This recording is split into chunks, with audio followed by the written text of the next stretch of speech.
Sa pinakatuktok ng isang abang kalsada sa lungsod ng Manila, kung saan ang bawat araw ay isang pakikibaka, nakatayo si Natalie Kin, isang simpleng babae na ang mga labi ay may pilit ng ngiti, ngunit ang mga mata ay puno ng pag-aalala. Ang kaniyang palaging kasama ay ang mapait na katotohanan. Ang kaniyang ina, si Aling Minda, may malubhang kondisyon sa puso at nangangailangan ng agarang operasyon. Natalie, anak, mahinang sabi ni Aling Minda habang nakahiga sa kanilang sirang sofa. Ang bawat paghinga ay tila isang malaking pagsisikap. Huwag mo na akong alalahanin pa. Ayos lang ako. Lumuhod si Natalie sa tabi ng kanyang ina. Hinaplos ang malamig nitong kamay. Hindi ma, hindi ka ayos. Hindi ako papayag na maging ayos ka lang. Kailangan mong gumaling. Kailangan mong maging malakas ulit. Pero, anak, alam mo kung gaano kamahal ang operasyon. Wala tayong ganong kalaking pera. Bulong ni Aling Minda, ang tinig ay halos hindi na marinig. May paraan ma, may paraan ako. Hahanapin ko yun. Hindi ako titigil hanggat hindi ka gumagaling.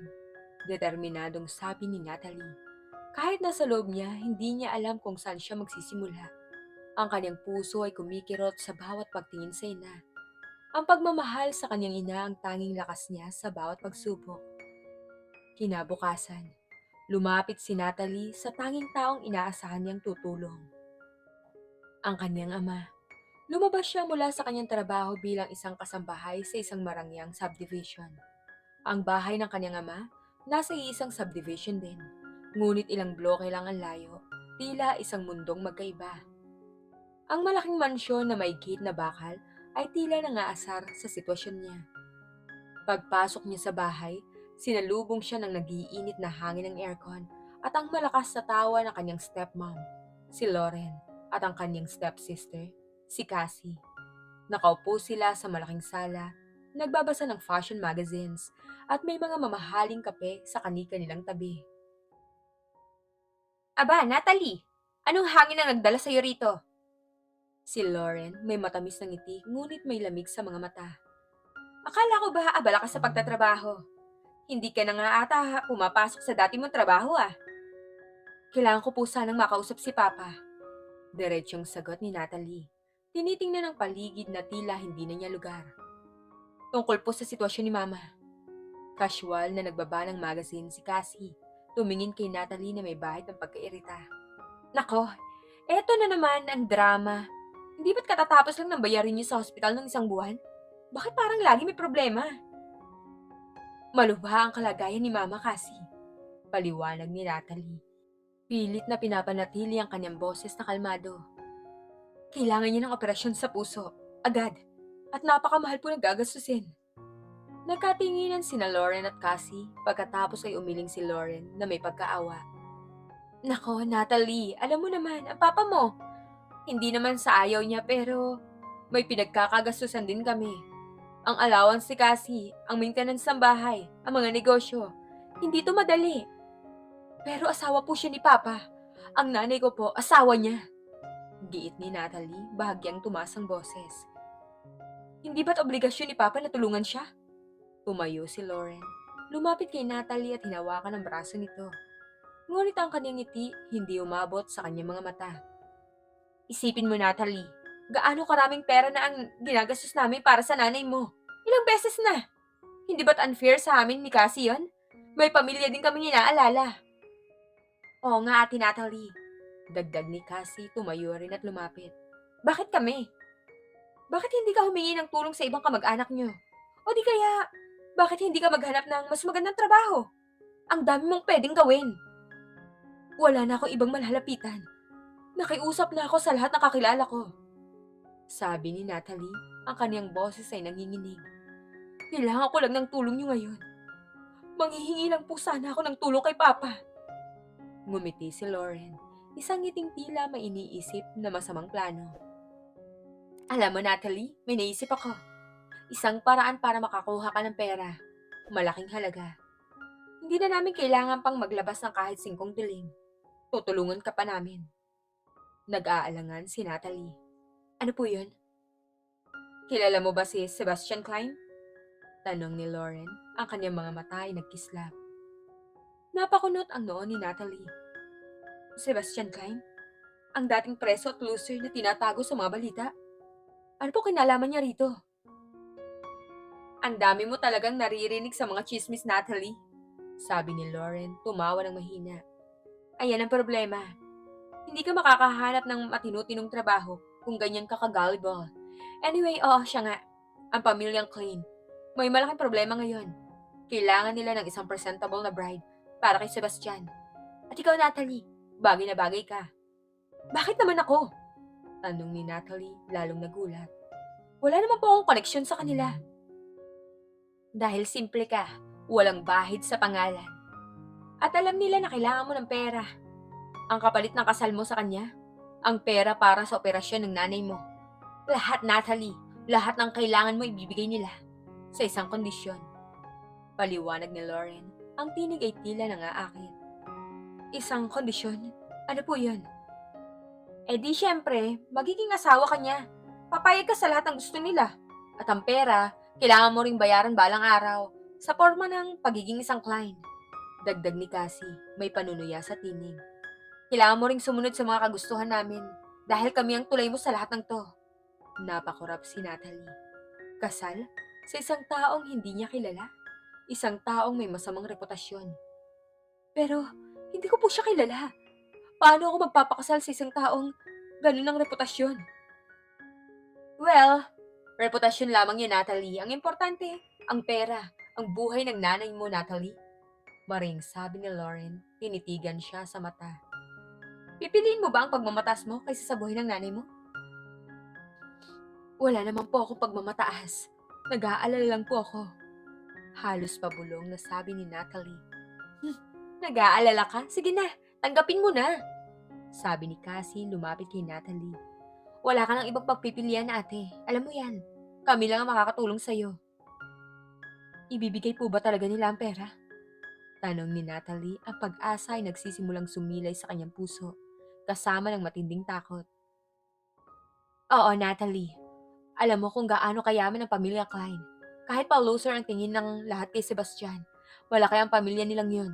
Mayaman. At gagawin nila ang lahat para magkaroon ng presentable na asawa si Sebastian. Paniniguro ni Lauren. Kaya mo yan. Isipin mo na lang para sa nanay mo. Naramdaman ni Natalie ang bigat ng mundo sa kanyang balikat. Kasal? Sa isang lalaking hindi niya kilala na may balabal ng masamang reputasyon para lang sa pera. Ngunit ang imahe ng kanyang ina na nahihirapan ay mas matimbang. Ang pag-ibig niya sa ina ang nagtulak sa kanya. Sige po, mahinang sabi ni Natalie, yumuko. Papayag po ako. Ngumiti ng malawak sina Lauren at Cassie, isang ngiting tagumpay. Magaling, Natalie. Alam kong gagawin mo ang tama. Ngayon, maghanda ka na. May schedule na tayo ng meeting sa pamilyang Klein bukas. At alalahanin mo, Natalie, utang mo sa amin to. Ang lahat ng gagawin mo bahagi ng kasunduan. Sige po. Ulit ni Natalie, ang kanyang tinig halos hindi marinig. Hindi niya alam kung ano ang ipinapasok niya. Ngunit para sa kanyang ina, handa siyang gawin ang lahat. Ang bahay ng pamilya Klein ay hindi gaya ng inasahan ni Natalie. Ito ay malaki, oo. Ngunit tila ito ay bahagyang luma at kulang sa palamuti. Hindi nagpapakita ng labis na yaman na sinasabi ni Lauren. Nakaramdam siya ng bahagyang pag-aalinlangan nang makita ang kanilang lugar. Kasama niya si Lauren at Cassie na nakasuot ng kanilang pinakamagagandang damit at may matatamis na ngiti para sa mga Klein. Nako, ang ganda-ganda mo talaga, Natalie. Puri ni Lauren habang inaayos ang buhok ni Natalie sa labas ng bahay. Tandaan mo ang pinag-usapan natin. Kailangan nilang makita na karapat-dapat ka kay Sebastian. Kahit pa loser siya sa paningin ng iba. Napakunot ang noon ni Natalie. Kailangan ko po ba talagang magpanggap? Hindi ba mas maganda kung maging totoo ako? Teka, Natalie! Ani ni Cassie sumimangot. Ikaw ba ang may kailangan na sila? Kailangan mo maging compliant. Ang ibig sabihin, kailangan mong sundin ang gusto nila. Kung anong sabihin ni Lauren na gawin mo, gawin mo. Huwag kang pasaway. Pero, wala nang pero-pero, Natalie. Sabi ni Lauren, hinawakan ang kanyang braso. Para sa nanay mo, tanda mo yan. Huwag mong sirain ang pagkakataong to. Pumasok sila sa loob ng bahay. Sinalubong sila ng mga Klein. Isang matandang babae na may seryosong mukha, si Doña Elena, na tila lola ni Sebastian. At isang lalaki na nasa edad 40s, si Tito Ricardo, na tila tiyuhin niya. At doon, nakaupo sa sulok, halos hindi napapansin si Sebastian Klein. Sa unang tingin, mukha nga itong loser sa mata ng iba. Ang kanyang buhok medyo gulo. Ang suot niya, simpleng t-shirt at pantalon at mayroon siyang maputlang kutis. Ngunit sa ilalim ng lahat ng yun, nakita ni Natalie ang isang pares ng malalim, matatalim na mata na tila may lihim na itinatago. Magandang umaga po, bati ni Lauren na may napakatamis na ngiti. Ako po si Lauren Kin at ito bang stepdaughter ko, si Natalie. At ito naman po ang anak ko, si Cassie. Ngumiti si Doña Elena ng bahagya. Magandang umaga. Salamat sa pagpunta. Maupo kayo. Umupo sila. Ang kapaligiran ay tahimik. Tanging ang tunog ng aircon ang naririnig. Si Natalie ay nakaramdam ng kaba, habang si Sebastian ay nanatiling tahimik. Nakatingin lang sa labas ng bintana. Diretsahin na natin, panimula ni Doña Elena. Nabanggit na sa amin ni Mr. Alcaraz, ang papa ni Natalie, na may problema kayo sa pinansyal. May sakit ang nanay ni Natalie, tama ba? Apo, Doña Elena. Magalang na sagot ni Natalie. Kailangan po kasi ng agarang operasyon ng puso. At handa ka magpakasal kay Sebastian para sa pera? Diretsyong tanong ni Doña Elena. Ang kanyang mga mata ay nanatiling seryoso. Tumingin si Natalie kay Sebastian, na lumingon din sa kanya sa sandaling yon. Nagtama ang kanilang paningin. Mayroong kakaiba sa mga mata ni Sebastian. Isang halo ng kalungkutan at pag-unawa. Apo, sagot ni Natalie, mahina ngunit matatag. Para po sa nanay ko. Alam mo ba ang reputasyon ni Sebastian? Tanong ulit ni Doña Elena. Alam mo ba na may mga nagsasabi na isa siyang dating presa at loser? Hindi naman sa akin o kumpirma namin ito. Pero kailangan mo maging handa sa kung ano man ang maririnig mo. Apo, Doña Elena, narinig ko po. Sagot ni Natalie. Pero hindi po ito ang mahalaga sa akin ngayon. Ang importante po ang buhay ng nanay ko. Ngumiti ng bahagya si Doña Elena. Mabuti, magandang sagot. Ngayon, Sebastian, may gusto ka bang sabihin? Hindi gumalaw si Sebastian. Nanatili siyang tahimik, nakatingin lang kay Natalie. Ang kanyang katahimikan ay tila isang misteryo. Sebastian, seryosong sabi ni Doña Elena. Mayroon din tayong kasunduan. Kailangan mo magpakasal para sa kapakanan ng pamilyang Klein. Dahan-dahang tumango si Sebastian. Opo, Lola Elena, naintindihan ko po.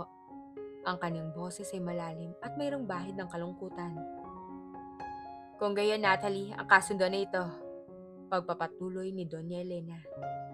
Kailangan mong pakasalan si Sebastian. Bilang kapalit, kami ang sasagot sa lahat ng gasto sa operasyon ng nanay mo. Mula sa ospital hanggang sa mga gamot at anumang aftercare na kailangan. Lahat-lahat. Naramdaman ni Natalie ang luha na namuo sa kanyang mga mata. Salamat po. Maraming salamat po, Doña Elena. Ngunit, sabi ni Doña Elena, may pagbabanta sa boses. Mayroon ding kondisyon para sa iyo, Natalie. Kailangan mong manatili sa kasal at kailangan mong maging isang mabuting asawa kay Sebastian. Hindi ka pwedeng lumayo sa kanya. Hindi ka pwedeng magtanong ng labis tungkol sa kanya. At kailangan mong panatilihin ang aming reputasyon na malinis. Naiintindihan mo ba? Opo, naiintindihan ko po. Matatag na sagot ni Natalie. At kayong dalawa, Lauren at Cassie, sabi ni Doña Elena, tumingin sa kanila. Ang kasunduan na ito ay para kay Natalie. Hindi kayo pwedeng manghimasok sa buhay nila pagkatapos ng kasal. Hindi kayo pwedeng humingi ng anumang pinansyal na tulong mula kay Natalie o kay Sebastian. Hindi kayo pwedeng mag-imbento ng mga kwento. Malinaw ba? Nanlaki ang mata ni na Lauren at Cassie. Tila hindi nila inaasahan ang huling bahagi. Opo, Doña Elena, malinaw po. Sagot ni Lauren, pilit na ngumiti. Mabuti, sabi ni Doña Elena.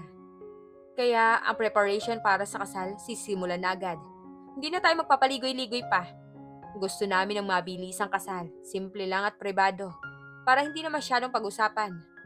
Opo, Doña Elena, sabi ni Natalie. Ang kanyang puso ay kumikirot sa idea ng isang kasal na walang pag-ibig, ngunit puno ng pag-asa para sa kanyang ina. Nagkaroon sila ng ilang pag-uusap pa, karamihan ay tungkol sa mga legal na aspeto ng kasal. Si Sebastian, na natiling tahimik, paminsan-minsan sumasagot sa maikling paraan kapag tinatanong. Ngunit tila wala siyang gaanong emosyon. Isang misteryo siya na kailangan niya makilala. Pagkatapos ng meeting, habang palabas sila, kinulbit ni Cassie si Natalie. Aba ate, ang swerte mo. Kahit luso ang pakakasalan mo, marangal naman ang pamilya. Hindi ko inakala na ganun kaseryoso si Doña Elena. Kala ko, makikinabang pa tayo ng konti. Cassie! Saway ni Lauren. Hayaan mo na si Natalie. Ang importante, nakakuha tayo ng pera para sa nanay niya. At least, wala tayong gastos. At least, hindi na niya tayo guguluhin. Naramdaman ni Natalie ang hapdi sa mga salita nila. Ang tingin nila sa kanya ay isang solusyon sa problema, hindi isang anak o kapatid na nangangailangan ng tulong. Ngunit ngayon ang tanging nasa isip niya ay ang kanyang ina. Ang mga sumunod na linggo ay punong-puno ng paghahanda para sa kasal. Sumailalim si Aling Minda sa kanyang operasyon na matagumpay naman. Laking pasasalamat ni Natalie sa pamilyang Klein, lalo na kay Doña Elena na nagbigay ng pondo ng walang pag-alinlangan. Ngayon nasa proseso na ng pagpapagaling si Aling Minda at regular na binibisita siya ni Natalie sa ospital. Linggo bago ang kasal, binisita ni Natalie si Aling Minda. Kumusta ka na, ma? May masakit pa ba sa'yo? Tanong ni Natalie, hinahaplos ang braso ng ina. Ayos na ako, anak. Salamat sa Diyos at sa pamilya Klein. Alam mo, hindi ko akalain na tutulungan tayo ng ganun. Mahinang sabi ni Aling Minda, isang pilit ng ngiti ang sumilay sa kanyang labi. Kasalukuyan din ako nagpapagaling para makalabas na rin ako dito. Huwag kang mag-alala, ma. Magiging maayos ang lahat. Paniniguro ni Natalie. Basta magpagaling ka lang, yun ang pinakamahalaga. Napansin ni Aling Minda ang pamumutla ni Natalie. Anak, sigurado ka ba sa gagawin mo? Ang kasal mo kay Sebastian. Hindi ko gusto na mapilitan ka. Ma, para sa'yo to. At saka hindi naman sa pilitan eh. Ito ay isang kasunduan. Sabi ni Natalie pilit na ngumiti. At kailangan kong tuparin to. Hindi kalabisan sa akin. Atensyon, ma. Hindi ko maramdaman ang aking sarili. Pero ang kasal, anak, dapat may pagmamahalan. Paano kung maging miserable ka? Tanong ni Aling Minda, puno ng pag-alala. Hindi, ma. Magiging maayos ang lahat, sigurado ako. Sabi ni Natalie kahit na may bahid ng pag-alinlangan sa kanyang puso. Kaya ko to, para sa'yo, ma. Kailangan ko ding maging malakas. Paglabas ni Natalie ng hospital, ay hinabol niya ang mga Klein. Nagkaroon sila ng ilang pagkakataon na magkita ni Sebastian sa mga paghahanda sa kasal. Ngunit halos hindi sila nag-uusap. Tuwing magtatama ang kanilang paningin, mabilis na iiwas si Sebastian. Tila mayroong mabigat na pasanin sa balikat nito. Bakit kaya tahimik niya? Tanong ni Natalie sa kanyang sarili habang naglalakad pa uwi. Siguro nga totoo ang mga chismis. Pero ang tingin niya, hindi naman sa tingin ng isang masamang tao eh. Isang araw bago ang kasal, dinala si Natalie sa isang maliit na bahay. Sa sinasabi magiging tirahan nila ni Sebastian, ito ay simple, malinis, ngunit malayo sa karangyaan ng bahay ng kanyang ama o sa inaasahan niya mula sa pamilyang Klein. Ito ang magiging bahay niyo, Natalie, sabi ni Tito Ricardo, ang tiyuhin ni Sebastian, na tila siyang nag-asikaso ng lahat. Simple lang pero tahimik. Gusto ni Sebastian ng payapang buhay. Opo, sabi ni Natalie, nilibot ang tingin ng bahay. Salamat po. Sebastian, may gusto ka bang sabihin kay Natalie? Tanong ni Tito Ricardo kay Sebastian na nakatayo lang sa isang tabi. Umiling si Sebastian. Wala po, Tito. Ayos na po. Nahihiya si Natalie sa katahimikan nito. Sebastian, simula niya. Gusto ko lang magpasalamat sa inyo sa pagtulong niyo sa nanay ko. Hindi ko po yung makakalimutan. Tumango lang si Sebastian, hindi tumitingin sa kanya. Wala nga naman. Pagkaalis ni Tito Ricardo, naiwan sina Natalie at Sebastian sa loob ng bahay. Ang katahimikan ay tila nakakabingi. Um, Simula ni Natalie, hindi alam kung paano sisimulan ang pag-uusap. Malinis ang bahay. Maganda. Hindi sumagot si Sebastian. Lumapit siya sa bintana at tumingin lang sa labas. Pasensya na kung napilitan kang gawin to. Sabi ni Natalie, ang kanyang boses ay mahina. Sa wakas lumingon si Sebastian. Hindi mo kailangang humingi ng tawad, Natalie. Pareho lang tayong biktima ng sitwasyon. Ako ang nasa mas mahirap. Ako ang loser. Ikaw ang pinilit. Hindi ka naman loser. Kontra ni Natalie. Hindi kita kilala pero hindi naman halata. Ngumiti si Sebastian, isang malungkot na ngiti. Salamat sa pagpapanggap, pero alam natin ang totoo. Bakit? Bakit ganito ang gusto ng lola mo? Tanong ni Natalie. Bakit kailangan niyo ng kasal na ganito? Tumingin muli si Sebastian sa labas. Mahabang kwento. May mga bagay na hindi ko pwedeng sabihin. May mga bagay na hindi mo dapat itanong. Parte yan ng kasunduan, hindi ba? Napabuntong hininga si Natalie. Ako, naiintindihan ko. Pero makakatulong naman ako sa nanay mo. Yun ang importante. Sabi ni Sebastian, tumingin ulit kay Natalie. Huwag ka mag-alala. Hindi ko sasayangin ang pagtitiwala mo. Hindi ko sisirain ang kasunduan. Salamat. Sagot ni Natalie, nakaramdam siya ng bahagyang ginhawa. Kahit papano may paggalang at pag-unawa ang lalaking pakakasalan niya. Kahit patahimik at misteryoso ito. Naaalala niya ang mga salita ni na Lauren at Cassie. Kailangan nila makita na karapat-dapat ka kay Sebastian. Kahit pa loser siya sa paningin ng iba. Hindi. Hindi niya pipilitin magpanggap. Magsasabi siya ng totoo. Magiging totoo sa nararamdaman. Kahit pa ganito ang simula ng kasal natin. Simula ni Natalie. Sana maging magkaibigan tayo. Kahit pa paano. Tumingin si Sebastian sa kanya at sa pagkakataong ito, hindi niya inalis ang kanyang tingin. Mayroong isang puting ng pag-asa sa kanyang mga mata. Sana, Natalie. Ang araw ng kasal ay simple, tulad ng gusto ni Doña Elena. Walang labis sa palamuti, konting bisita lamang, puro malalapit na kamag-anak ng mga Klein at si Lauren at Cassie. Hindi pinayagan si Aling Minda na dumalo dahil mahina pa siya. Ngunit nangako si Natalie na bibisitahin siya agad. Nasa harap sila ng altar sa isang maliit na simbahan. Si Natalie nakasuot ng simpleng puting gown na binigay ng pamilya Klein. At si Sebastian naman nakasuot ng simpleng barong Tagalog. Habang binibigkas nila ang kailangang mga panata, tinitigan ni Natalie ang mga mata ni Sebastian. Nakita niya ang isang taong may bahid ng kalungkutan. Ngunit meron ding isang uri ng kabaitan na hindi niya maintindihan. Pinapangako ko sa iyo, Natalie. Naiingatan kita. Rerespetuhin at mamahalin. Sabi ni Sebastian. Ang kanyang boses ay malumanay. Sa hirap at ginhawa, sa sakit at kalusugan, hanggang sa huling hininga. Naramdaman ni Natalie ang isang init sa kanyang puso. Ito ay isang kasunduan, ngunit ang mga panata ay tila totoo. Pinapangako ko sa iyo, Sebastian, na magiging tapat ako. Rerespetuhin kita.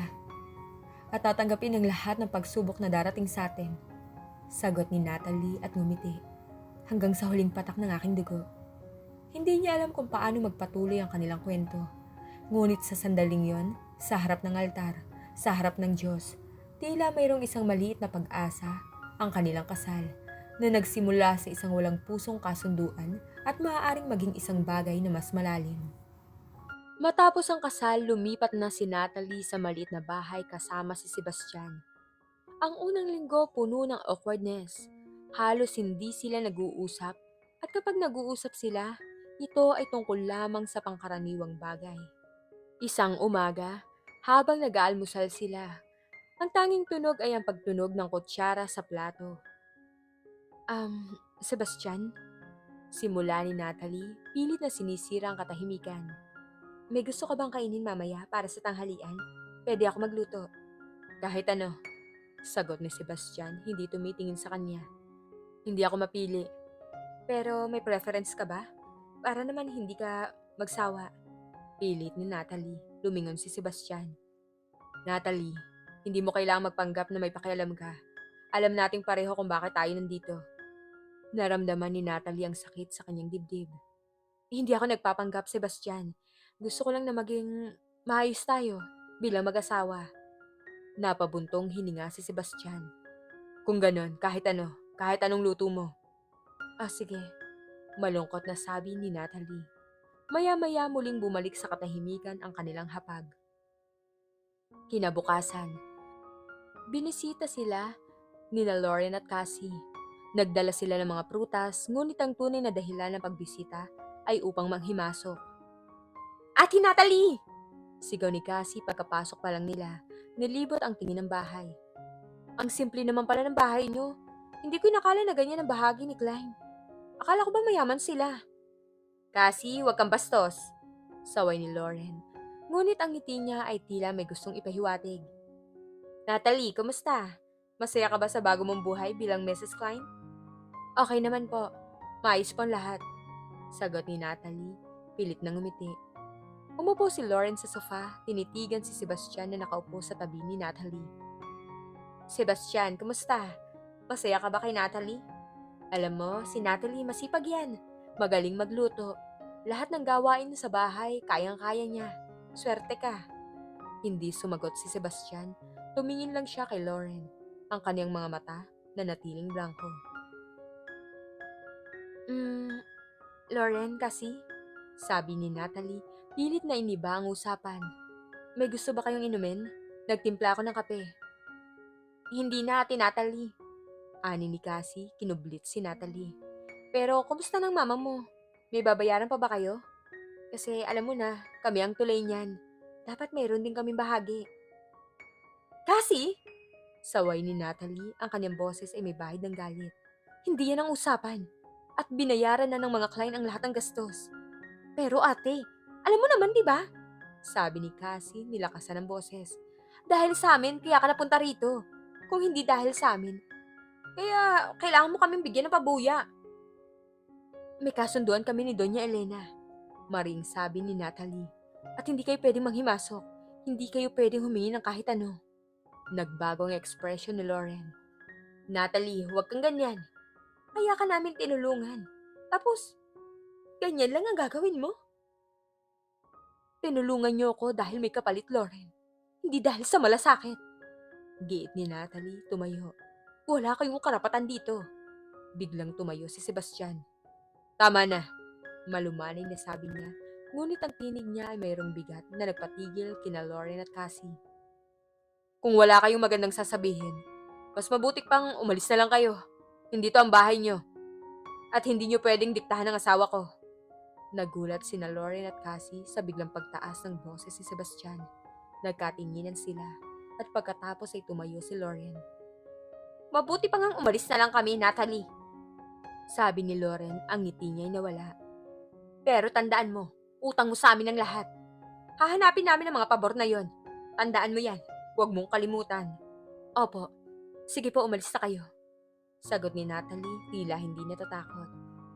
Pagkalis ni Lauren at Cassie, lumingon si Sebastian kay Natalie. Ayos ka lang ba? Tanong niya. Napakunot ang noon ni Natalie. Bakit mo ginawa yun?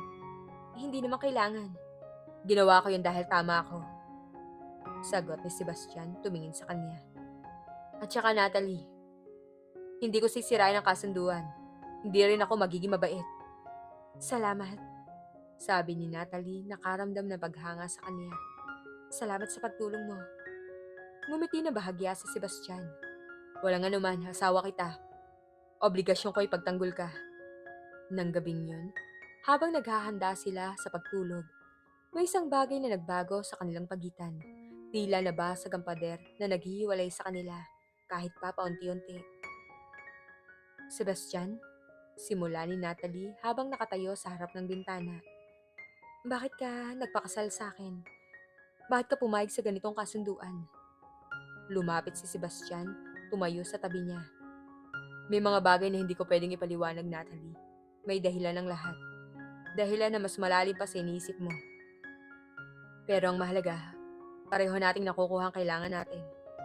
Pero, hindi ka ba napipilitan? Tumingin si Sebastian sa kanya, ang kanyang mga mata na natiling seryoso. Lahat tayo, may mga pilit na sitwasyon. Ang mahalaga kung paano natin haharapin. Hindi kita papahirapan, Natalie. Hindi ko rin gagawing miserable ang buhay mo. Pinapangako ko yan sa'yo. Naramdaman ni Natalie ang init ng kanyang puso. Ito ang unang pagkakataon na naramdaman niya ang kahit anong uri ng koneksyon sa lalaking ito, ang kanyang asawa. Salamat, Sebastian, sabi ni Natalie tumingin sa kanya. Ako rin, hindi kita papahirapan. Hindi ko rin gagawing miserable ang buhay mo. Tumingin si Sebastian, isang tunay na ngiti na umabot sa kanyang mga mata. Salamat, Natalie. Alam kong hindi mo ako bibiguin. Sa mga sumunod na araw at linggo, unti-unting nabuo ang kanilang kakaibang relasyon. Si Natalie ay naging isang masipag na asawa, inaalagaan ang bahay at nagluluto ng masasarap na pagkain. Si Sebastian naman, naging mas bukas sa kanya, bagamat nananatili pa rin itong tahimik at misteryoso. Kadalasan nakikita niya si Sebastian na nagbabasa ng makakapal na libro sa library. Minsan, nakikita niya itong abala sa pagtatanim ng mga halaman sa kanilang bakuran. Meron siyang isang sining na hindi niya inaasahan mula sa isang taong may balabal ng loser. Sebastian? Tanong ni Natalie isang araw habang nagdidilig dito sa hardin. Ano binabasa mo kanina? Ang lalim yata ng libro. Lumingon si Sebastian, may ngiti sa labi. Mga libro lang, mga kwento tungkol sa kasaysayan, sa ekonomiya, mga bagay na hindi uso sa iba. Talaga? Bakit? Mahilig ka sa ganyan? Tanong ni Natalie, nagulat. Oo, ito nagpapalimot sa akin sa mga problema. Sagot ni Sebastian, pilit na ngumiti. Pwede ko bang malaman kung ano mga problemang yan? Nag-aalangang tanong ni Natalie, umiling si Sebastian. Hindi pa sa ngayon, Natalie. Darating din ang panahon, pero sa ngayon mas maganda kung mananatili kang walang alam. Pero, bakit? Dahil mas ligtas ka, sabi ni Sebastian, tumingin sa kanya na may seryosong tingin. May mga kaaway ako, Natalie. Kaaway na hindi mo gugustuhin makilala. Naramdaman ni Natalie ang kaba sa kanyang dibdib. Ano kaya ang ibig sabihin ni Sebastian? Sino kaya ang mga kaaway na kanyang tinutukoy? At bakit ganito ang kanyang buhay? Maraming tanong ang gumugulo sa kanyang isip. Ngunit sa oras na yon, pinili niyang magtiwala sa kanyang asawa. Sa mga sumunod na buwan, mas lalong lumalim ang relasyon ni Natalie at Sebastian. Dahan-dahang nawala ang awkwardness sa pagitan nila. Si Natalie naging mas kampante sa piling ni Sebastian at si Sebastian naman mas naging bukas sa kanya. Kahit pa hindi nito ganap na binubunyag ang lahat ng kanyang lihim. Isang gabi habang naghahapunan sila, nagkaroon sila ng mahabang pag-uusap tungkol sa kanilang mga pangarap at mga nakaraan. Ikaw, Sebastian, simula ni Natalie. Ano ang mga pangarap mo, bukod sa magkaroon ng payapang buhay? Ngumiti si Sebastian. Pangarap ko, ang makahanap ng kapayapaan sa gitna ng lahat ng kaguluhan. Ang makapagtayo ng sarili kong mundo, malayo sa mga mata ng publiko, kung saan hindi ako huhusgahan ng aking nakaraan. Pero bakit ka hinuhusgahan? Tanong ni Natalie puno ng pagtataka. Hindi ka naman mukhang masamang tao. Napabuntong hininga si Sebastian. May mga pagkakamali ako na, Natalie. Mga pagkakamali na nagdulot ng malaking perwisyo. At hanggang ngayon, dala-dala ko ang bigat ng mga yon. Pero lahat naman tayo nagkakamali sabi ni Natalie. Hindi ba't mas mahalaga kung paano tayo bumabangon? Oo, mahalaga yan. Pero hindi lahat ng tao handang magpatawad. Lalo na kung mayroon kang posisyon sa lipunan. May mga pamilyang umaasa sa'yo. Sabi ni Sebastian, tumingin sa kanya. Pamilya? Sinong tinutukoy mo? Umiling si Sebastian. Hindi ko pwedeng sabihin. Naramdaman ni Natalie ang frustration. Marami pa ring lihim ang kanyang asawa. Okay, malungkot na sabi niya. Naiintindihan ko. Ikaw, Natalie, sabi ni Sebastian, pilit na ngumiti. Anong pangarap mo? Para sa sarili mo? Bukod sa nanay mo? Nag-isip si Natalie. Pangarap ko? Ang magkaroon ng sarili kong negosyo. Maliit lang. Siguro isang coffee shop o bake shop. Gusto kong gumawa ng masasarap na tinapay at kape para sa mga tao. Simple lang. Magaling ka magluto, sabi ni Sebastian. Sigurado ako magiging matagumpay ka. Salamat, pero sana nga, sagot ni Natalie ngumiti. Habang tumatagal ang kanilang pagsasama, unti-unting nakilala ni Natalie ang tunay na Sebastian.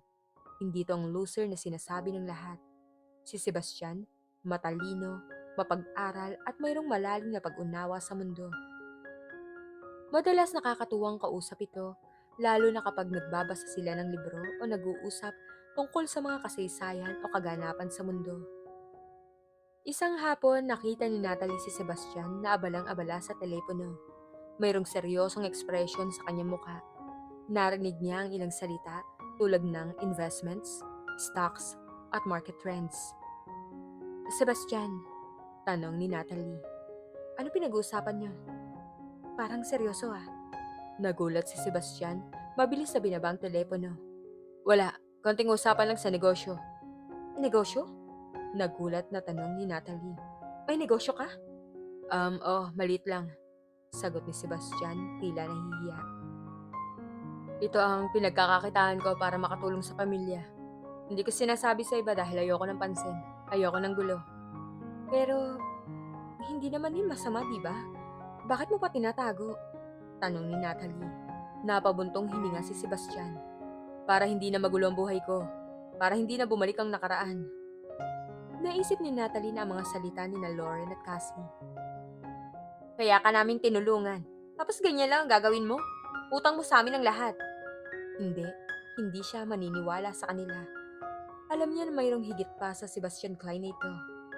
Isang araw, bumisita si Aling Minda sa kanila. Ayos na siya, malusog at nakangiti. Anak, kumusta ka na dito? Tanong ni Aling Minda. Masaya ka ba sa piling ni Sebastian?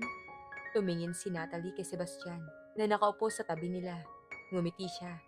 Opo ma, maayos po. Si Sebastian, mabait po siya. Tahimik lang pero mabait. Mabuti naman, sabi ni Aling Minda. Sebastian, salamat sa pag-alaga mo sa anak ko.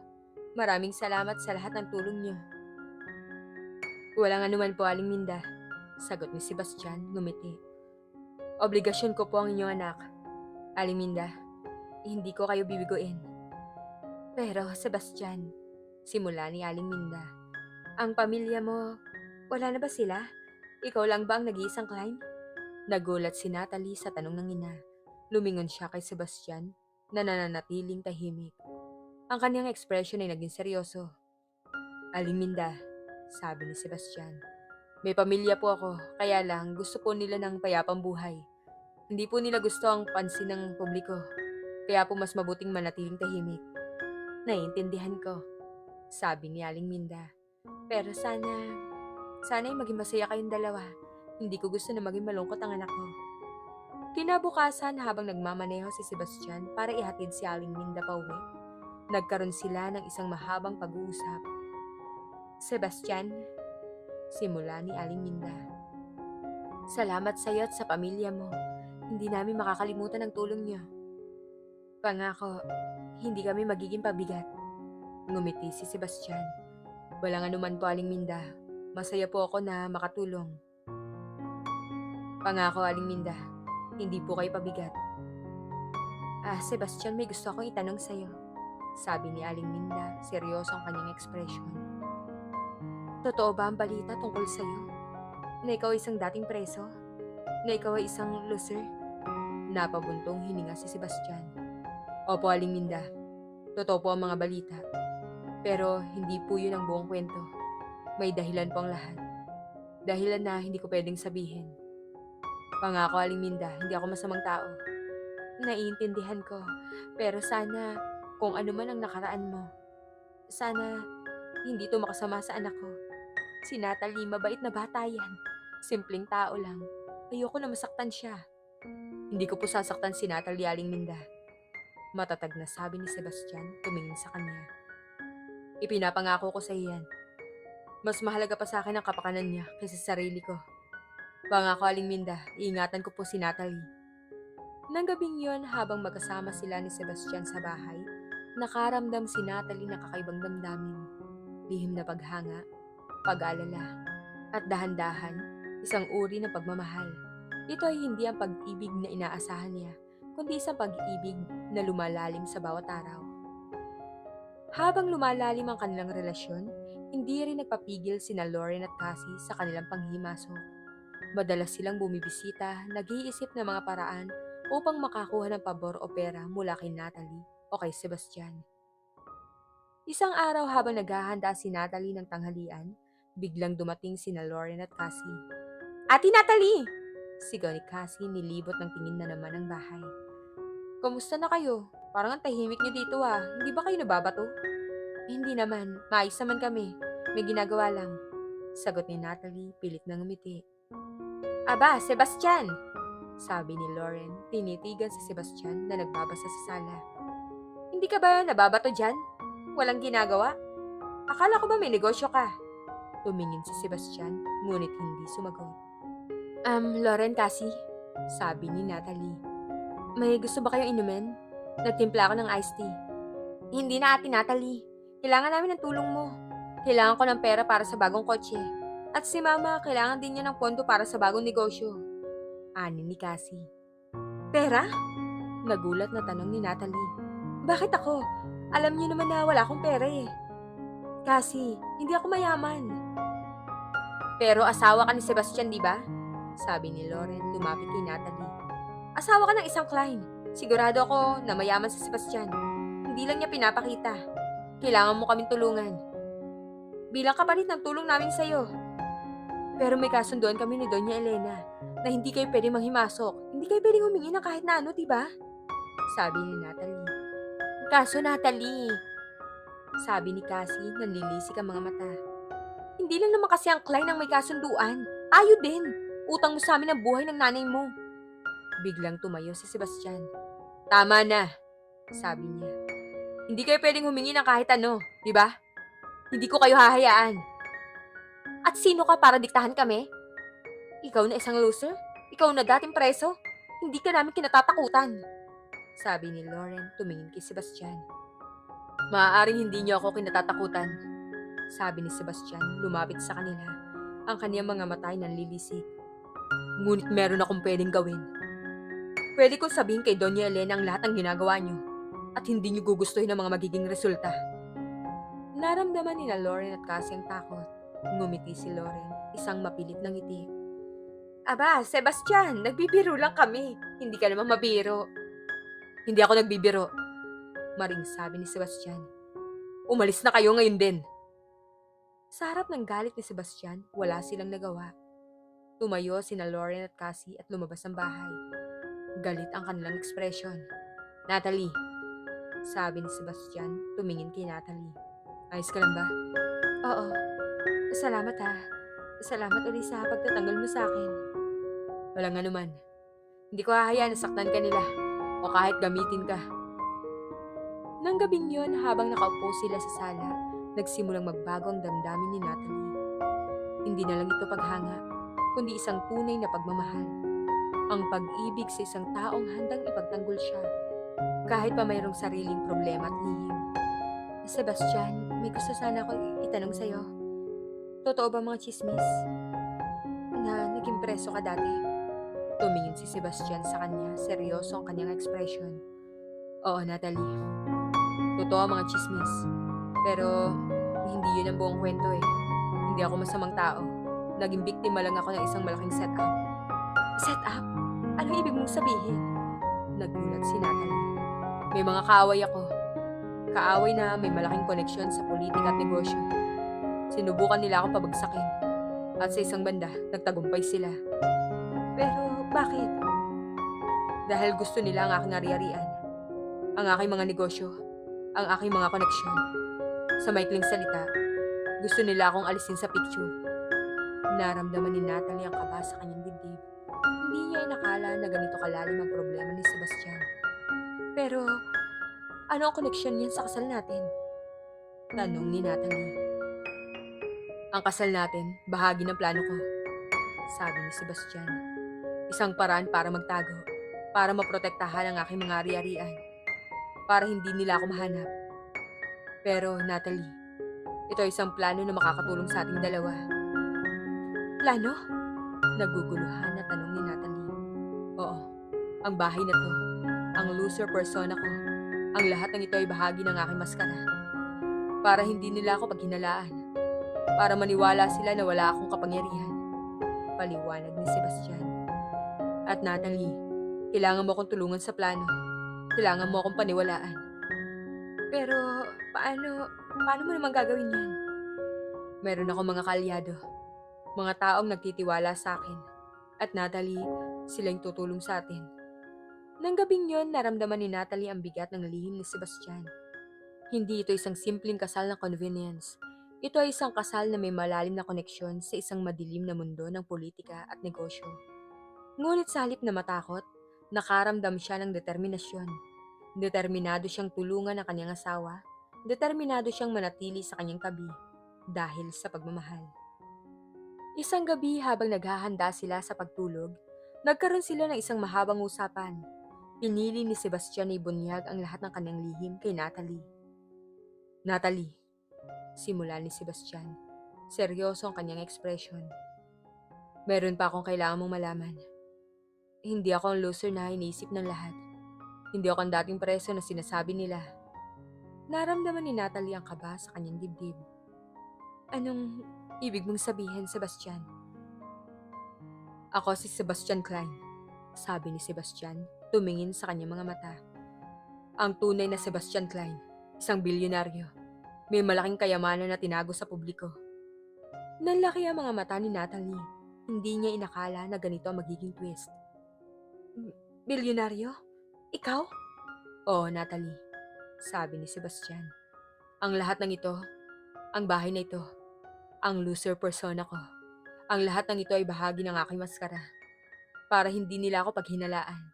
Para maniwala sila na wala na akong kapangyarihan. At Natalie, hindi ito isang laro. Ito ay isang labanan. Pero bakit? Tanong ni Natalie naguguluhan. May mga kaaway ako. Mga taong may malaking koneksyon sa politika at negosyo. Sinubukan nila nga akong pabagsakin at sa isang banda nagtagumpay sila. Pinasok nila ako sa bilangguan para lamang makuha ang aking mga ari-arian. Pero paano ka nakalabas? May mga kalyado ako. Mga taong nagtitiwala sa akin.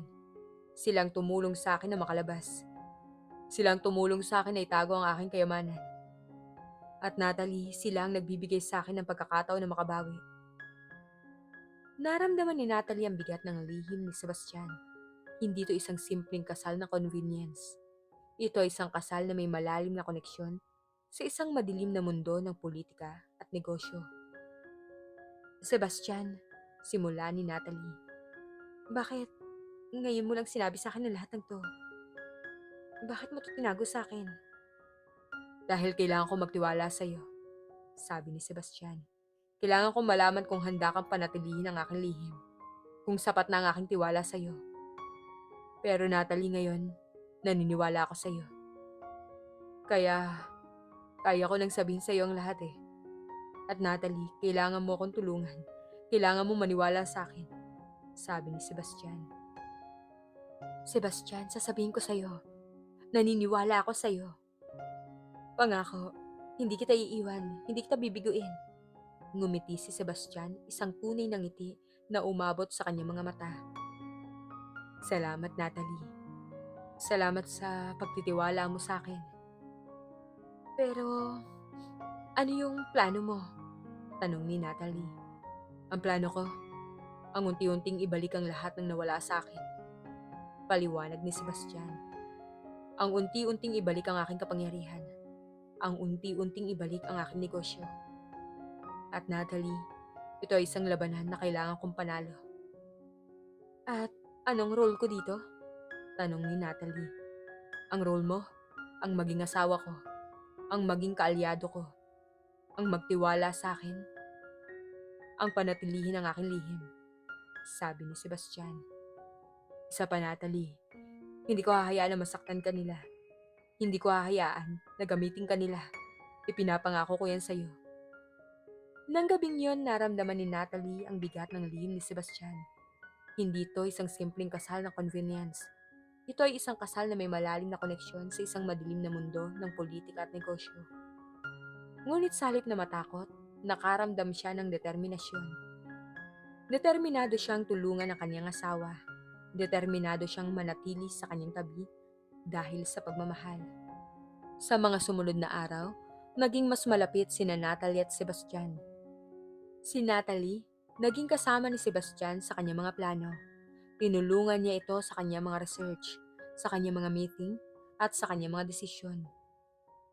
Isang araw habang nag-uusap sila, naramdaman ni Natalie ang isang uri ng pagmamahal na hindi niya inakala na mararamdaman niya sa isang kasal na nagsimula sa isang kasunduan. Sebastian, simula ni Natalie. Mahal kita. Nagulat si Sebastian, tumingin siya kay Natalie. Ang kaniyang mga mata ay nandilisik. Natalie, mahal din kita. Niyakap ni Natalie si Sebastian at sa sandaling yon, naramdaman niya ang init ng pagmamahal. Ito ay ang pag-ibig na inaasahan niya. Ang pag-ibig na nagpapalakas sa kanya. Hindi ko inakala na mararamdaman ko to sa isang kasal na nagsimula sa isang kasunduan. Ako rin, Natalie. Hindi ko inakala na mararamdaman ko to. Akala ko magiging mag-isa ako habang buhay. Pero ikaw ang nagbigay sa akin ng pag-asa. Ikaw ang nagbigay sa akin ng lakas. Natalie, ikaw ang aking buhay. Sa mga sumunod na linggo, buwan, naging mas matatag ang kanilang relasyon. Hindi na lang sila mag-asawa sa pangalan, kundi mag-asawa sa puso. Ang pagmamahal nila ay lumalalim sa bawat araw. Habang papalakas ang koneksyon ni Natalie at Sebastian, at unti-unting binabalik ni Sebastian ang kanyang kayamanan, si Lauren at Cassie ay nanatiling mapanghimasok. Marami silang tanong kay Natalie, lalo na tungkol sa negosyo ni Sebastian. Isang araw dumalaw sina Lauren at Cassie sa kanilang bahay. Ate Natalie! Ang tagal mo nang hindi umuwi sa bahay. May problema ba? Sigaw ni Cassie. Wala naman.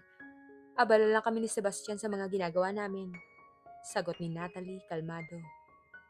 Mga ginagawa? Sabi ni Lauren tumingin kay Natalie. Ano naman ang ginagawa nyo?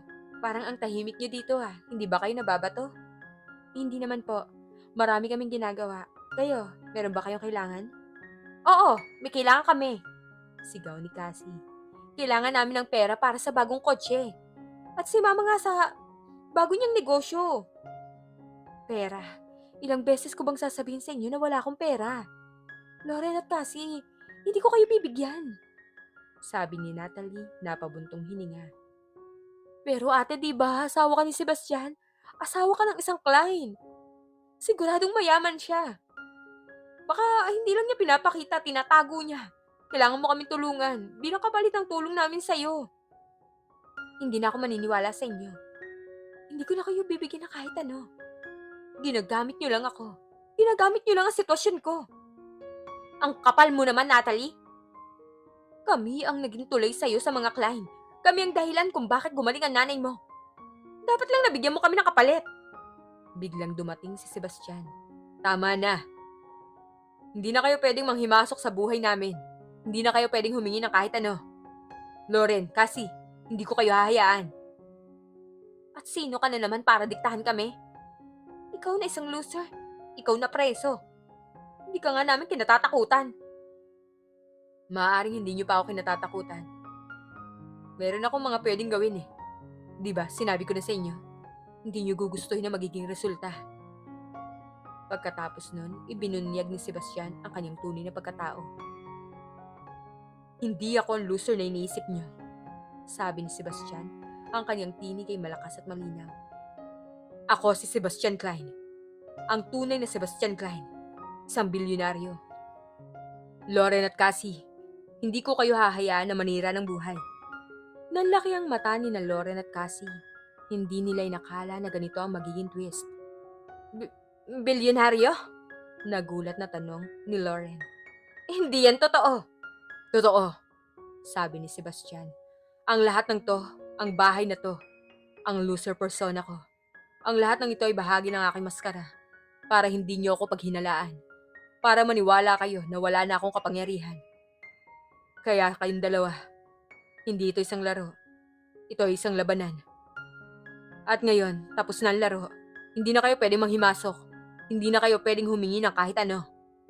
Hindi ko kayo hahayaan na manira ng buhay. Mula ngayon, wala na kayong koneksyon sa amin. Nang gabing yon, matapos umalis sina Lauren at Cassie, nakaramdam si Natalie ng ginhawa. Tapos na ang kanilang panghimasok. Tapos na ang kanilang panggagamit. Salamat, Sebastian, sabi ni Natalie. Yakap si Sebastian. Salamat sa lahat. Walang anuman, Natalie.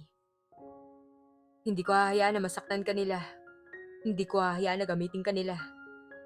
Kinabukasan, nagsimulang kumalat ang balita tungkol sa tunay na pagkatao ni Sebastian.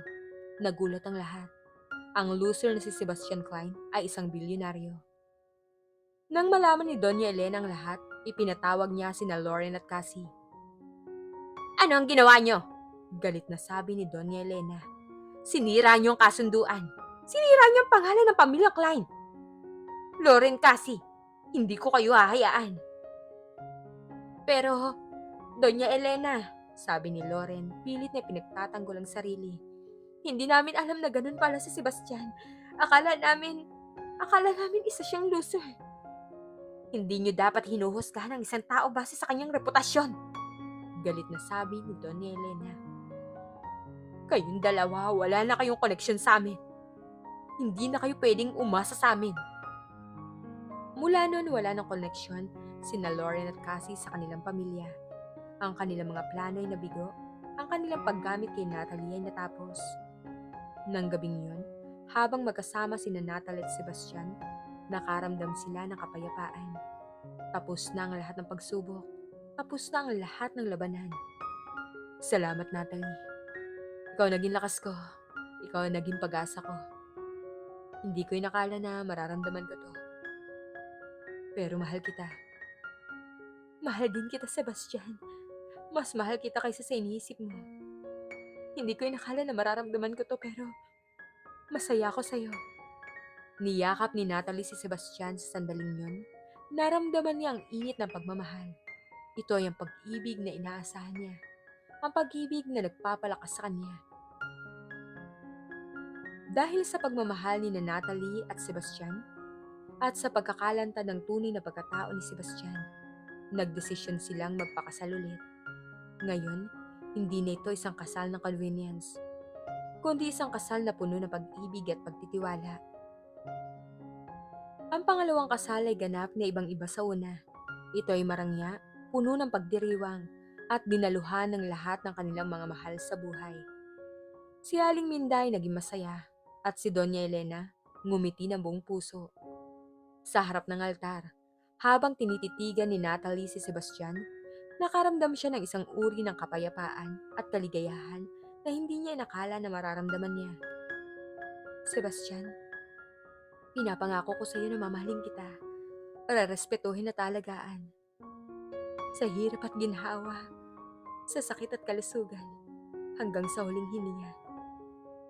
Pangako, hindi kita iiwan, hindi kita bibiguin. Ngumiti si Sebastian, ang kanyang mga mata ay puno ng pag-ibig. Natalie, mahal kita. Pinapangako ko sa iyo na mamahalin kita, rerespetuhin at alagaan. Sa hirap at ginhawa, sa sakit at kalusugan, hanggang sa huling hininga. Hindi kita iiwan, hindi kita bibiguin.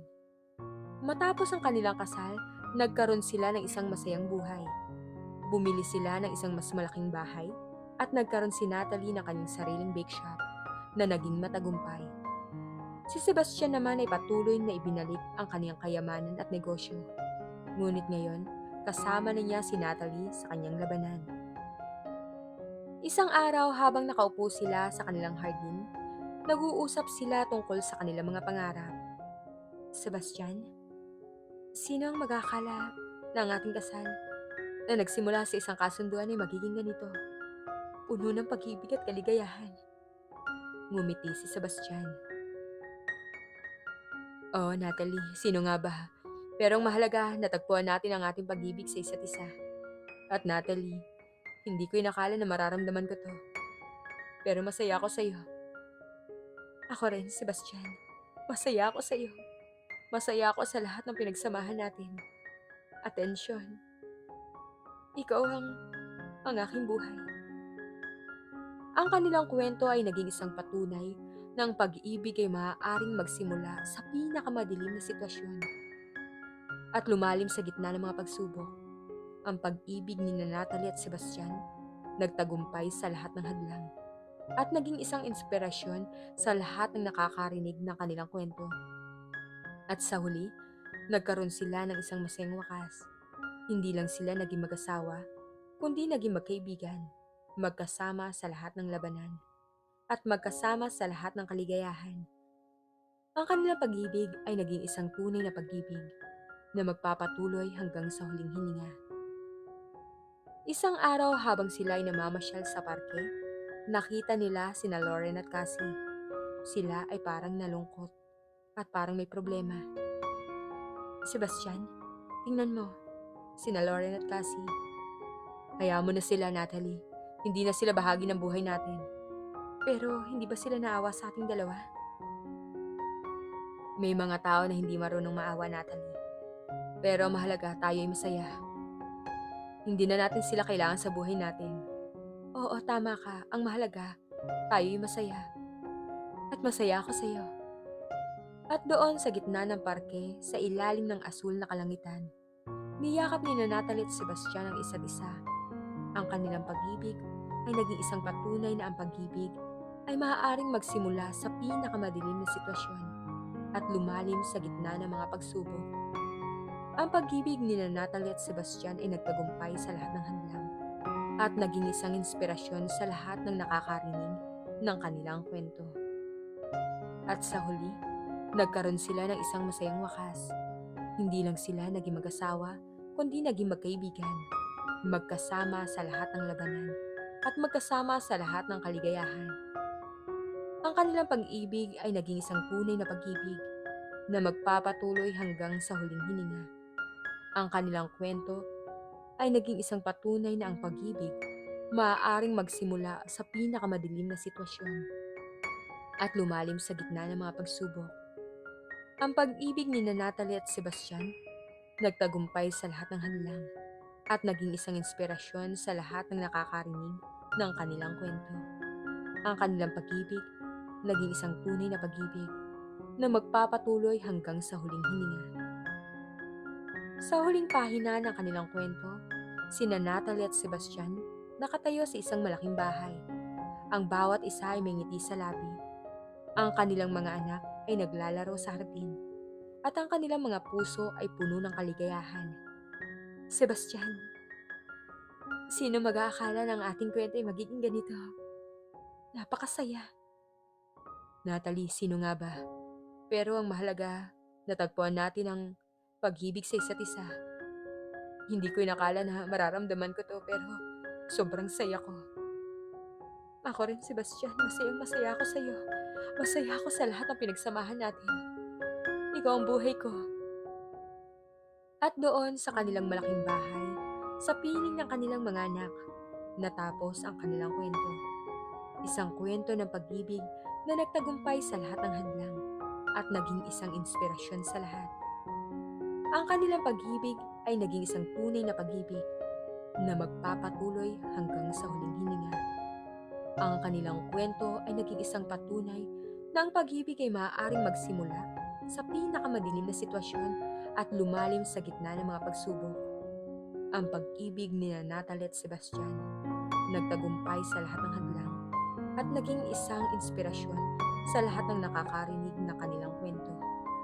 Ang kanilang pag-ibig ay naging isang tunay na pag-ibig na magpapatuloy hanggang sa huling hininga.